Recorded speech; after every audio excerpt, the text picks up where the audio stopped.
Hello and welcome back to my channel.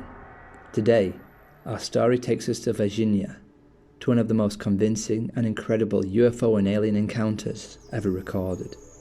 Varginha is not normally a place associated with tourists, but the following events put this small city on the map.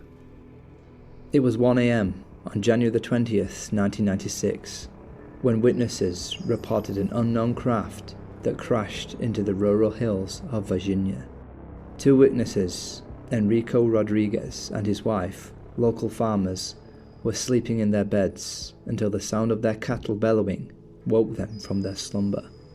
Concerned for their livestock, they quickly got dressed and ran to the window to see what was causing all the commotion. To their surprise, they saw the animals in a state of disorientation, running and darting back around their property. Enrico glanced up at the sky and saw a grey elongated object slowly flying through the air. He stated that it appeared to be like a flying submarine and was around the same size as a minibus. His wife also stated that there seemed to be a white vapour or smoke coming from the unknown craft.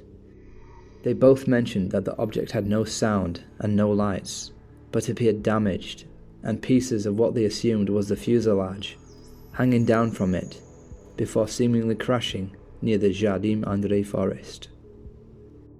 Another witness, Carlos de Souza, 35, also witnessed the strange craft before getting into his car and driving to where he saw the vehicle crash land. As he arrived, the area was cordoned off by military, around 40 military personnel, 2 male nurses, 2 trucks, a helicopter and 3 cars. All of the vehicles were army vehicles. He noticed several people handling what seemed to be a body with a sheet over it. Everyone was busy, running around picking up pieces of debris. One truck already held a piece of the debris, around half the size of the craft. He parked his car and walked towards the wreckage, believing he could help in some way. He bent down and picked up the aluminium-like material that was very light and seemingly weighed nothing. At this point, one of the military personnel ordered him to drop the material, and it slowly fluttered to the ground. He was then told that this matter was nothing to do with him, and was ordered to get back into his vehicle. In a state of shock, he stopped at a roadside restaurant for a coffee to digest what had just happened. While he was sat there over an hour, 2 men in suits came in and asked him if his name was Carlos de Souza. He replied yes, and the mysterious men then asked him what he had seen. Carlos replied, "I saw everything, and I know something happened there." "You haven't seen anything," one of the men replied. They then relayed many details of his personal life, such as which road he lived on, which city, the name of his wife, etc. They mentioned that if he told anyone of what he saw, it would end very badly for him. Such personal information is readily available to authorities by computer once their license plate number is known, which Carlos assumed someone got as he was driving back from the crash site. On the same day, a trio of young women, Liliane Fatima Silva, her sister Valkyria Fatima Silva, and Katja Andre Xavier were outside walking about chatting as they usually did. After a couple of hours of being outside, they noticed it was getting late, and decided to take a shortcut home through a vacant lot. As they walked on, all 3 of them suddenly stopped as they saw a creature like nothing they'd ever seen before. And I quote, "It wasn't a man or animal, it was something completely different." According to the 3 girls' reports, the creature had oily dark brown skin, small thin limbs, and 3 rounded protrusions on its oversized head. The creature was huddled next to a wall, seemingly injured and in distress. It was at this point that the creature turned its head and gazed at the 3 girls. Terrified and being religious, the girls were petrified that the creature was some sort of devil and ran home as quickly as they possibly could, which was well over 1 kilometer away. The 2 sisters ran into their house and directly into the outstretched arms of their mother, Louisa. Worried and curious about what the girls told her, she went back to the lot to see if she could see the creature herself. Unfortunately, the creature was nowhere to be seen. However, small footprints and flattened grass were present where the girls stated that they saw the being. It is rumoured and speculated that the crashed UFO at the Jardin Mandré forest was related to the sightings of the 3 young women, as the forest is only a few miles away from the lot where they saw the creature. Could it be that the inhabitants of the crashed vessel ran to this nearby city? After a few days, word got out about what the girls saw, and the story started to pick up traction among the locals. This was only emphasised and made more concerning due to the fact that on the same day, there was a strong military presence in the city, and 2 other local police officers spotted another creature that matched the description the girls gave almost exactly. According to eyewitnesses and statements from doctors and nurses, one of the recovered creatures was escorted in a military truck to a small hospital in the heart of the city called Hospital Regional. A convoy of military vehicles was seen gathering at the back door of the hospital. Eyewitnesses even talked about seeing a small box or coffin-like container being loaded onto a flatbed truck and then seeing a body being placed into that container. To add more mystery to the story, a doctor told the local media outlet what he had witnessed while at work that same day. The doctor, who wished to remain anonymous, mentioned that all was going pretty much routine for him. He did notice a few military people walking around the halls of the hospital. He did not feel that this was unusual because sometimes there were accidents involving the military. He continued going about his business. The hospital was not really very busy that night, as only half of the beds were occupied. He was then told by one of the surgeons that there were military vehicles pulling up at the back of the hospital. Again, he didn't find this very unusual either, as it's happened before.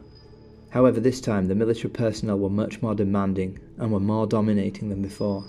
There was an increase in the number of military people at the hospital, and it looked like people were not free to go to where they wanted to.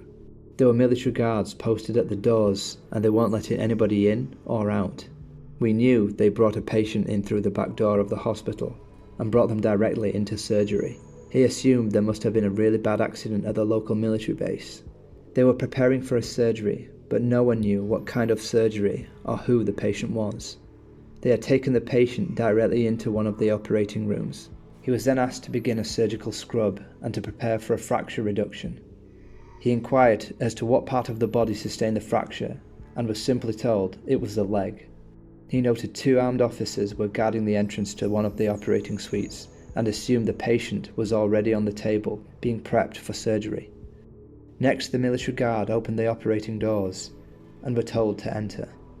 The patient was already on the table and covered to the neck with a sterile draped sheet. He then noticed the expressions on the faces of the nursing personnel was very peculiar, and they had a look of terror in their eyes. At first glance, he noticed the patient was quite small, and his first impression that it may be a child. He then slowly approached the table. When he first saw the face of the individual lying there, the doctor was in a state of shock. It was far from a human face, certainly no face he had ever seen. The eyes were large and red, and staring at the ceiling with a blank stare. He turned and looked at his colleagues. They were all dumbfounded. One of the military officers of a high rank was in the room. He told us that the victim on the table had suffered a fractured leg, and he was to fix it. His tone was commanding and far from a request. The patient was apparently awake. It kept moving its head, but mainly stared at the ceiling. He did make an attempt to communicate verbally, but did not receive an answer. He was concerned as to whether the creature was feeling any pain, but he really had no way of knowing. When he examined the fractured leg, it did not jerk away, scream, or give any sign of discomfort. In addition to this, he was told that he wasn't allowed to leave the operating theatre until the surgery was finished. Any questions or requests would be relayed through the military personnel on the other side of the operating room doors.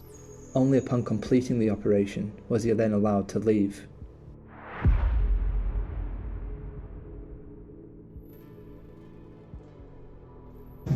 Foi simplesmente inacreditável. Eu não conseguia acreditar no que os meus olhos estavam a ver. Eles trouxeram uma criatura no extraterrestre numa maca. É estranho, simplesmente inacreditável, a sério. Eu fazia parte da equipa que foi enviada para guardar o laboratório onde os cientistas estudavam a criatura. Doutor, o senhor acha que existe mais? Não sei se dizer se estava vivo ou morto, era muito estranho. O nosso comandante estava com medo que apanhássemos alguma doença daquela coisa. O cheiro era horrível, parece mesmo como se tivessem urinado. A criatura tinha mais ou menos 1 metro de altura, a pele era castanha, oleosa e brilhante, e aqueles olhos vermelhos, os olhos eram incríveis, enormes, tinha uma garra esquisita como mão. Quer dizer, de maneira nenhuma aquilo podia ser humano, era definitivamente algo extraterrestre. Estive apenas envolvido nisto no hospital. Enquanto abordava o laboratório, a equipa médica fazia todo o tipo de testes na criatura. Não sei se era autópsia, se estavam a tentar salvar a vida da criatura. Posso dizer que a equipa médica estava tão nervosa e chocada quanto eu. Basta imaginar o quão estranho isto foi, sério, inacreditável. No final, os médicos confirmaram que a criatura, entretanto, morreu. Sério, toda esta experiência foi a coisa mais doida que eu já vi. Sei que parece loucura, mas eu estive lá, aconteceu de verdade e vi aquela criatura com os meus olhos.